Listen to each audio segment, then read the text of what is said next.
But these statistics here speak for themselves. About as many as 1 out of every 20 children with measles gets pneumonia, which is, as we're seeing tragically with the loss of the child in West Texas, it appears to be that was the cause, that measles-related pneumonia was the primary cause of death. There was also, from the Children's Hospital in Lubbock, reports from the medical spokesperson, that there were other children requiring supplemental oxygen that were admitted. So this is a common manifestation of severe measles, which is by itself quite common if you're not vaccinated, which is to say pneumonia can be a serious problem. Encephalitis, swelling of the brain tissues, also something that can happen, less common than pneumonia like complications, but again, something to keep in mind.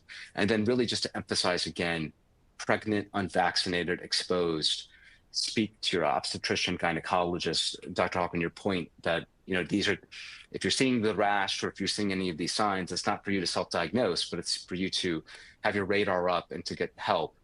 If you know somebody unvaccinated, exposed to measles and pregnant, we need to get them help quickly, potentially, because we treat them slightly differently. Anything to add there, Dr. Hoffman? No, I think we're great. Nicely done. Great. I'm gonna just keep jumping right ahead, and because I know we should dive right in to questions. But current state of the Texas and New Mexico outbreak. Listen, many of you are reading the news headlines just as much as we are. About 400 cases have been announced as of today across the country.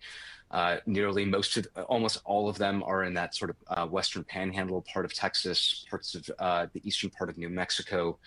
What we're seeing is that most of those cases, and you're seeing the statistics here, we're saying about that 20%, 1 in 5 of cases are actually hospitalized. So that prior slide where I was showing you the statistics, they're bearing themselves out in reality. This is not just an abstract sort of medical discussion. What we're seeing in the evidence over the course and fullness of time is bearing itself out in reality. And also, by the way, 95% of people that are impacted are unvaccinated or do not know their vaccine status. So I think this is very clear demonstration of some of the evidence that we've long known to be true.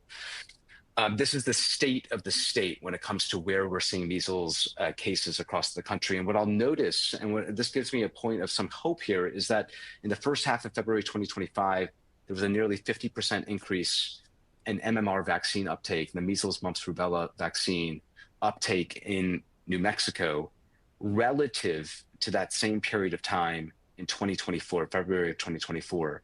And there was a belief, without drawing, I can't draw true causation here, that people are seeing what's happening, and some of the messaging that we're trying to put out there, that others are putting out there, is hopefully landing that really the best way to protect yourself in the midst of this outbreak, if you are living in this part of the country or in anywhere where there's reported measles cases, again, we're shading the entire state. We don't have a county level view, but that it's important that the best thing you can do is to get vaccinated. And that vaccine, that one dose of the vaccine ends up, we see detectable antibodies. Dr.